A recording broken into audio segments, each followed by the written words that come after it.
कोणाची तरी निंदा करण्यापेक्षा या जिभेचा वापर आम्हाला देवाचं नाव घेण्यासाठी करायचा आहे।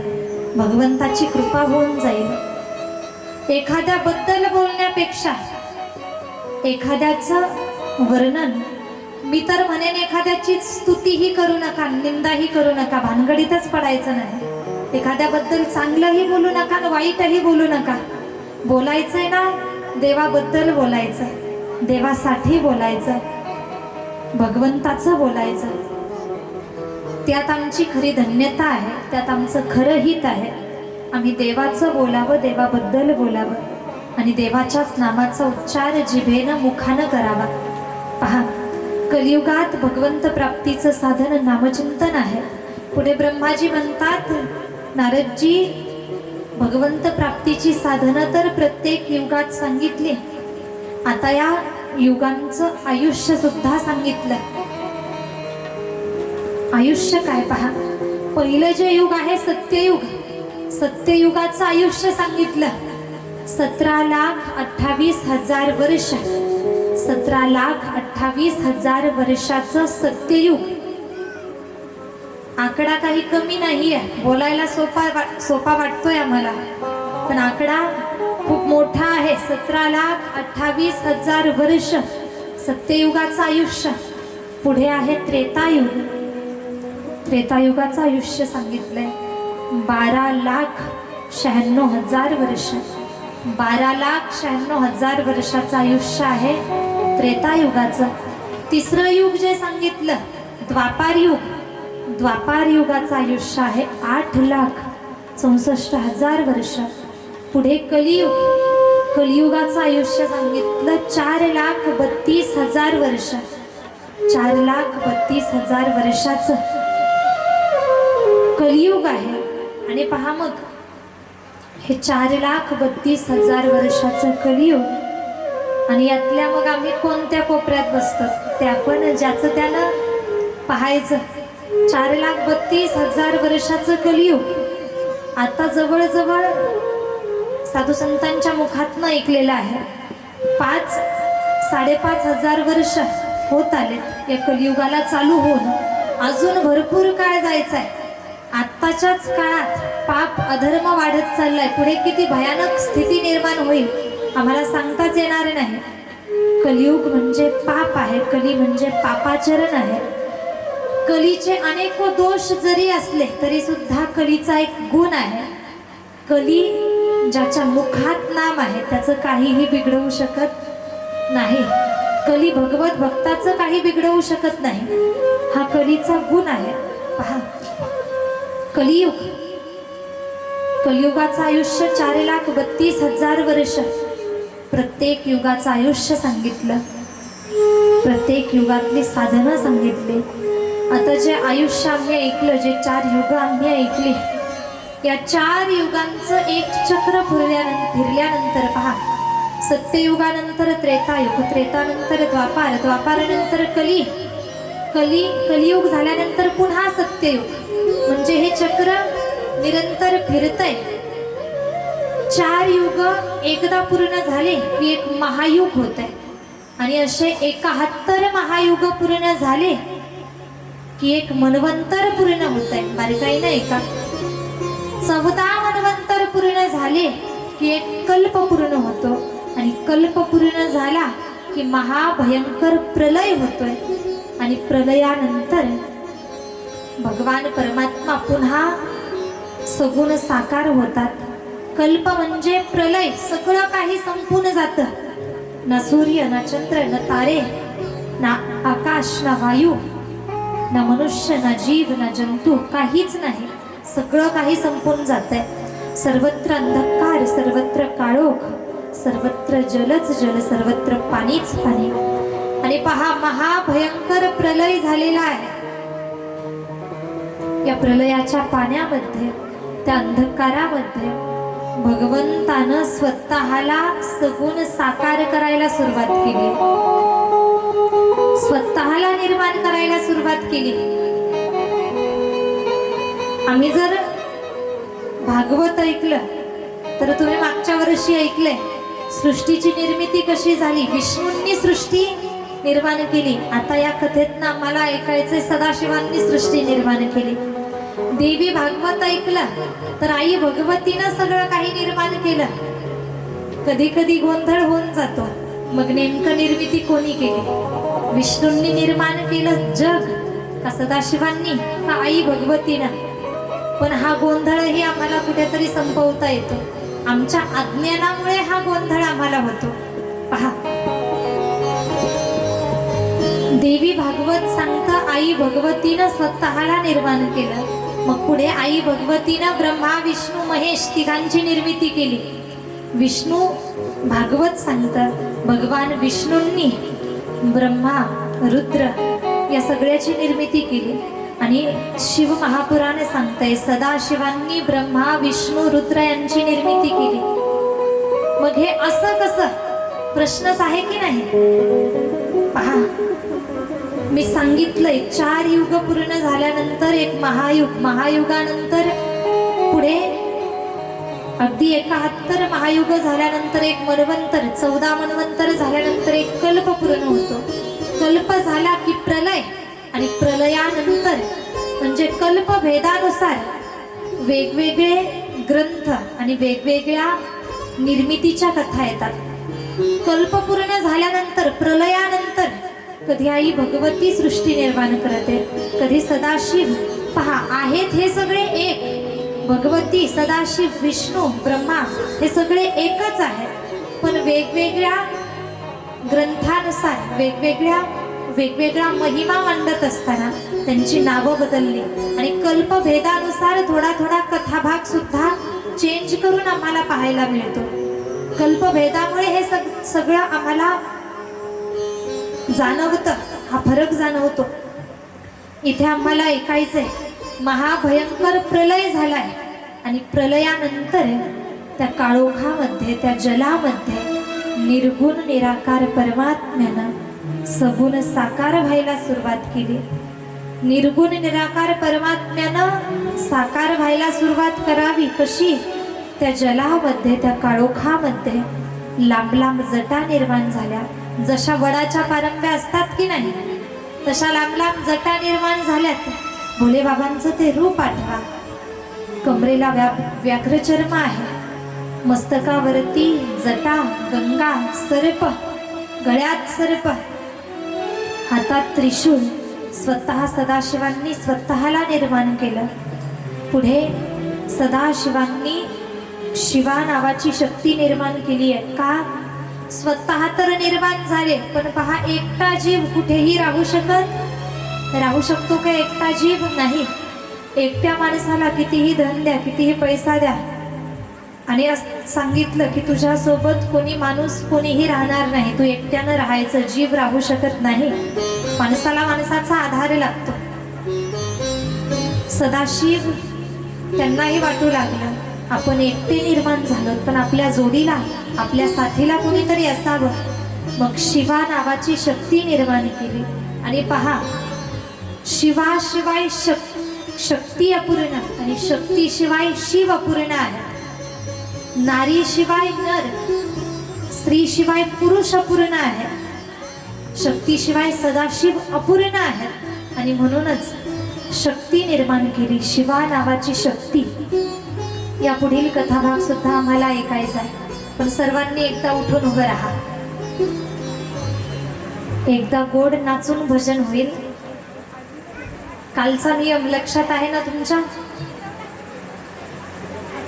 उठून उभं राहायचंय, प्रत्येकानं नाचून भजन करायचंय, जागोजागी गोल करायचे.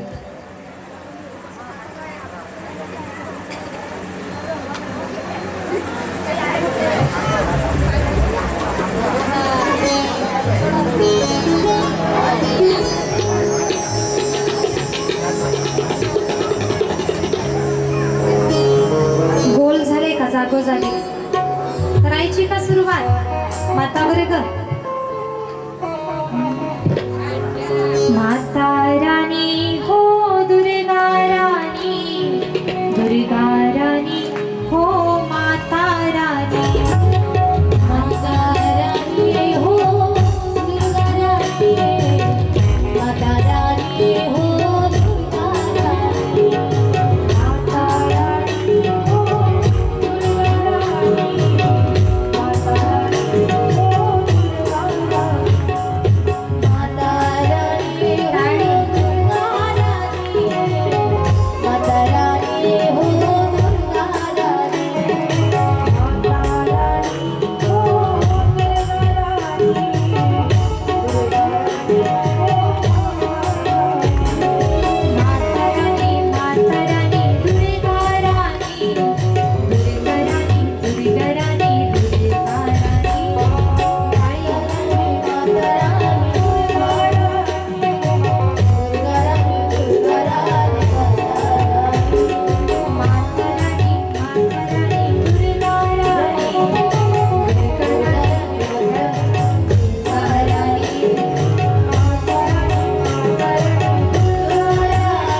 भस्माची शक्ती निर्माण केली. पुढे याच सदाशिवांनी दोघांना राहण्यासाठी काशी नगरी निर्माण केली. पुढे सृष्टीचा विस्तार व्हावा म्हणून जबाबदारी कुणावरती टाकावी, तर एक दिव्य पुरुष निर्माण केला. नाव दिलं विष्णू. विष्णू तप करायला गेले, तप करता करता झोपले. म्हणून सदाशिवांनी विष्णूंच्या नाभी कमलातनं पुन्हा एक दिव्य पुरुष निर्माण केला. त्याचं नाव ब्रह्मा ठेवलं. ब्रह्मा विष्णूंची निर्मिती झाली. पुढे ब्रह्मा विष्णू यांच्यामध्ये वाद निर्माण व्हावा, लहान मोठेपणासाठी वाद निर्माण झाला. दोघातला वाद मिटवण्यासाठी दोघांच्या मधोमध सदाशिव ज्योतिर्स्तंभाच्या रूपात प्रगट होत आहेत. वाद मिटवला जातोय. शिव सदाशिवांना ब्रह्मा आणि विष्णू दोघे विनंती करतात, प्रभू आमच्या दोघांच्या मधोमध तुम्ही ज्योतिर्लिंगाच्या रूपात ज्योतिर्स्तंभाच्या रूपात प्रगट होऊन आमच्यातला वाद मिटवला. आमची विनंती आहे, जगताच्या हितासाठी जगताच्या कल्याणासाठी प्रभू तुम्ही ज्योतिर्लिंगाच्या रूपात म्हणजेच थोडक्यात शिवपिंडीच्या रूपात प्रगट व्हा. हे जे मी तुमच्या समोर धावतं मांडलं ना, हे आम्ही उद्या विस्तारपूर्वक ऐकणार आहोत. पण आता आम्हाला झाकीच्या दिशेनं जायचंय म्हणून थोडंसं धावत्या वेगात मांडून लगेच पुढे जात आहे. सदाशिवांनी ब्रह्मा विष्णू दोघांची विनंती ऐकली आणि शिवपिंड रूपात प्रकट झाले. अवघ्या विश्वातली पहिली नगरी काशी नगरी आणि त्या काशी नगरीमध्ये भगवान सदाशिव शिवपिंडीच्या रूपात प्रकट झाले. अवघ्या विश्वातली पहिली शिवपिंड निर्माण झाली.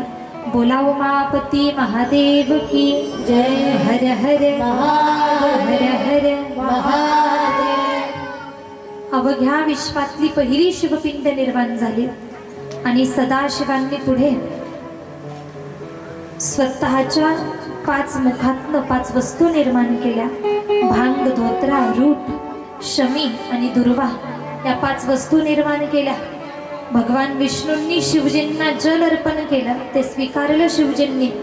पुढे विष्णू आणि ब्रह्मांच्या विनंतीवरनं सदाशिव तिघांचं वास्तव्य असलेलं बेलपत्र निर्माण करतात. ब्रह्मा विष्णू महेश तिघे बेलपत्रामध्ये एकत्रित वास्तव्य करतात. बिल्वपत्राची निर्मिती झाली. ब्रह्माजीनं पांढरं चंदन आणि लाल चंदन निर्माण केलं. सदाशिवांना विनंती केली, या 2 चंदनांचा स्वीकार तुम्ही करा. सदाशिव म्हटले, ब्रह्मा मी 2 पैकी एकच चंदन स्वीकारणार.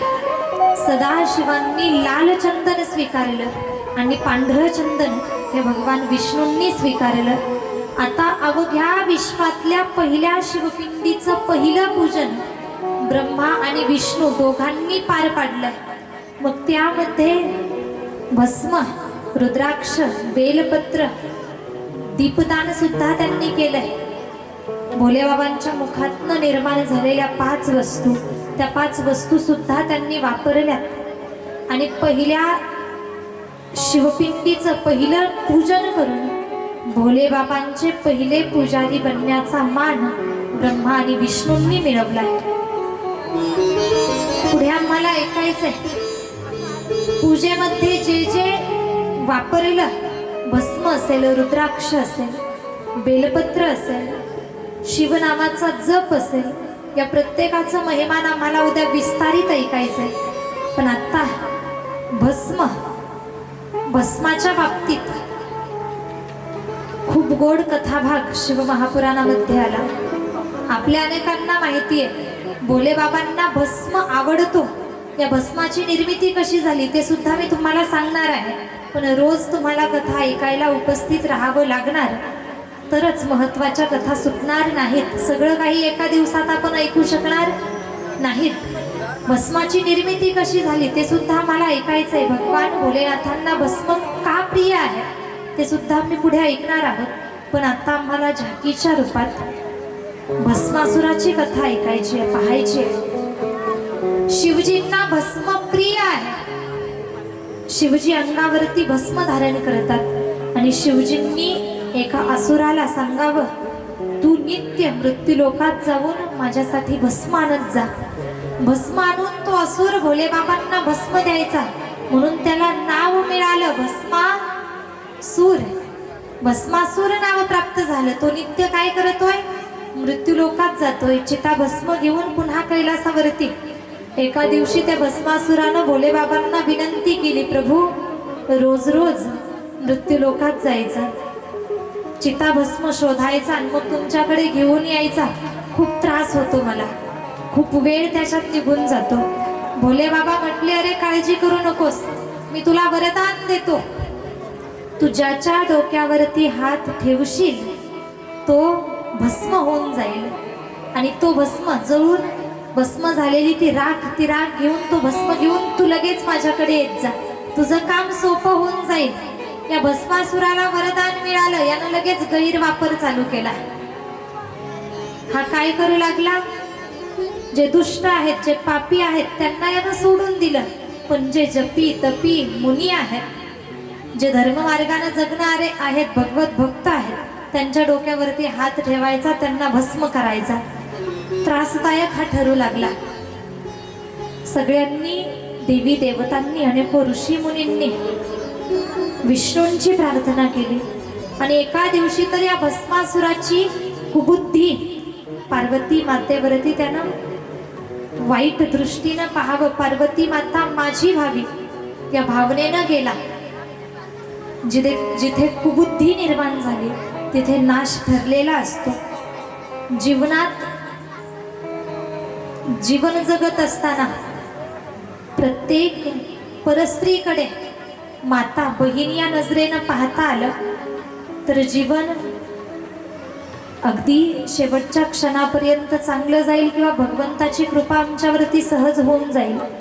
इतर आम्ही कितीही प्रकारचा परमार्थ करत असू, पण स्त्रीकडे कुठेतरी कुबुद्धीनं पाहत असू तर आमच्यासाठी अनर्थ ओढवून घेणारं हे सगळं आहे. स्त्रीबद्दल आदर पाहिजे. आई बहीण या नजरेनं स्त्रीकडे पाहिलं पाहिजे. जिथे परस्त्री बाबतीत लालसा निर्माण झाली, समजून घ्यायचं आपण आपल्या पतनाच्या दिशेनं निघालो. भस्मासुराला पार्वती मातेबद्दल भस्मासुराच्या मनात चुकीचा विचार निर्माण झाला, कुबुद्धी त्याची होऊ लागली आणि हा भस्मासूर पार्वती मातेला प्राप्त करण्यासाठी यानं ठरवलं, अगोदर आपण भोलेनाथांनाच संपवू. मग भोलेनाथ संपले की पार्वती आपलीच आहे. भोलेनाथांनी वरदान दिलं, ज्याच्या डोक्यावरती हात ठेवशील तो जळून खाक होईल. आता त्याच वरदानाचा वापर शिवजींवरती करायला चालू केला. ज्यानं वरदान दिलंय त्यालाच संपवायला निघाला हा भस्मासूर. भोलेबाबांकडे गेला आणि भोलेनाथांना सांगू लागला, आता मी पार्वतीला प्राप्त करून घेण्यासाठी अगोदर तुम्हाला संपवणार, तयार राहा. हा भस्मासूर येतोय, तुमच्या डोक्यावरती हात ठेवून तुम्हालाच संपवणार. आणि भस्मासूर पुढे काय करतोय, भगवान शिवजी आणि विष्णू भगवान दोघे कशी लीला करत आहेत आम्हाला पाहायचंय, प्रत्यक्षात झाकीला घेऊन यायचंय.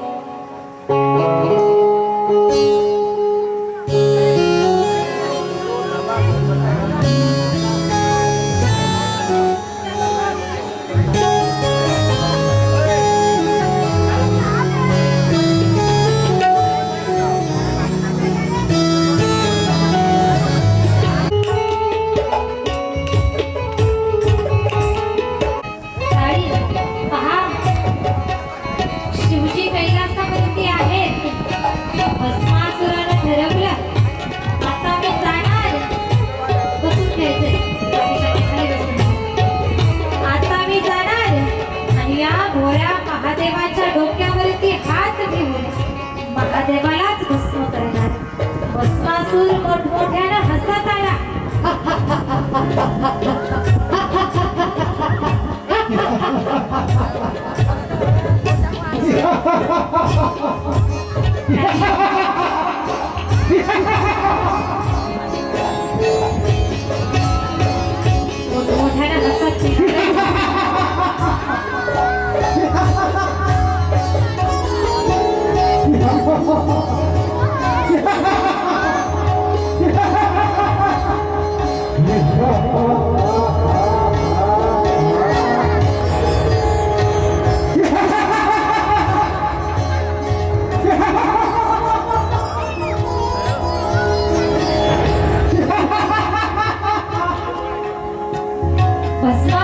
हसत हसत भोलेनाथाकडे आल्या. महादेवा आता मी संपवणार. तुमच्याच डोक्यावरती हात ठेवून तुम्हालाच भस्म करणार. भोले बाबा बिचारे घाबरले. आता आपलं काही खरं नाही. भोले बाबा कुठे जावं लक्षात येईना. भोले बाबा पळतात. भोले बाबा पुढे भस्मासुर पाठीमागे.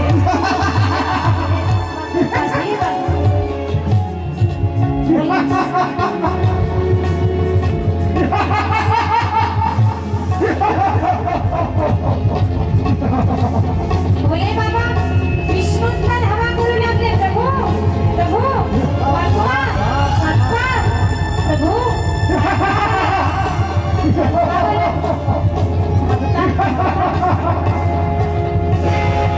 भगवान विष्णू मोहिनी रूप धारण करत आहेत.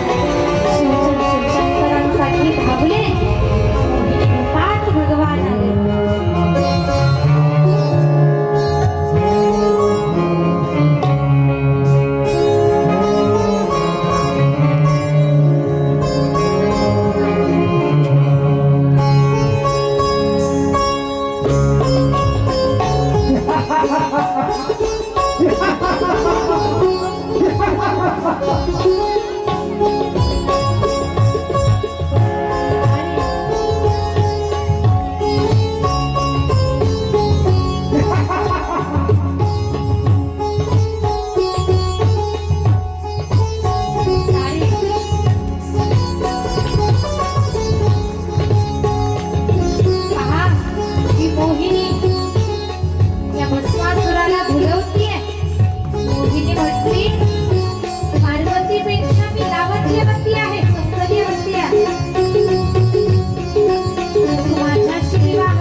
डोक्यावरती ठेवला भस्मासुरानं सुद्धा डोक्यावर हात ठेवला.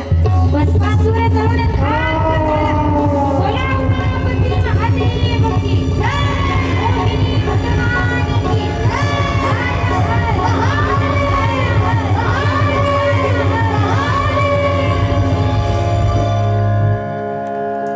या मोहिनी भगवंतासाठी एकदा जोरदार टाळी वाजवायची आणि गुणीजनांसाठी सुद्धा एकदा जोरदार टाळी. त्या प्रत्येकानं आपापलं पात्र व्यवस्थित निभावलेलं आहे. गोड अशी झाकी सजवण्याचं काम केलं विकास दादा. त्यांच्यासाठी एकदा टाळी वाजवायची. आणि पहा, योगायोगानं आज त्यांच्या मातोश्री सुद्धा या ठिकाणी कथेसाठी उपस्थित आहेत. आईंसाठी सुद्धा एकदा टाळी वाजवायची.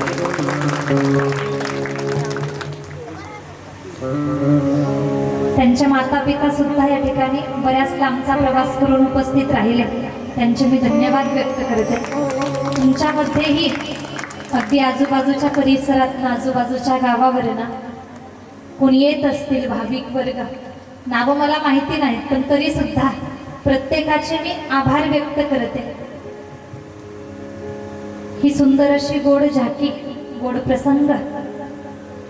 आणि आता उद्या आम्हाला पुढील कथाभाग, मग त्यामध्ये सगळ्यात महत्त्वाचं आम्ही जे करतो रुद्राक्ष पूजन असेल, भस्म बेलपत्र लाल चंदन शिवजींना अर्पण करणं असेल, शिवनामाचा उच्चार करणं असेल, हे सगळं आम्ही का करावं, त्या प्रत्येकाचं महिमान अगदी बारकाईनं आम्हाला ऐकायचं आहे. काय केल्यानं काय होईल विस्तार आम्ही उद्या ऐकणार आहोत. म्हणून कथा कोणीही टाळू नका, प्रत्येकानं या. तसं तर तुम्ही प्रत्येक जण अगदी माझ्या अगोदर या ठिकाणी उपस्थित राहत आहेत, म्हणून आनंद आहे. तुम्ही तुमच्यासाठी एकदाच टाळी वाजवायची, जोरदार टाळी. आणि या ठिकाणी पहा, आपल्यातीलच आज गावात दुर्दैवी घटना. आपल्यातीलच आपली एक व्यक्ती पंचफुलाबाई दोडके या आईंना आज देवाज्ञा झाली. बाकी तर आपल्या हातात काही नाही आहे, गेलेल्या व्यक्तीला परत आपण आणू शकत नाही, पण या गेलेल्या आईंना भगवंताच्या चरणाजवळ जागा मिळावी ही प्रार्थना तर आम्ही भगवंताला करू शकतो. म्हणून सगळ्यांनी उठून उभं राहून 1-2 मिनिट शांत स्तब्ध उभं राहून श्रद्धांजली.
पार्वतीपती शिव हर हर हर महादेव।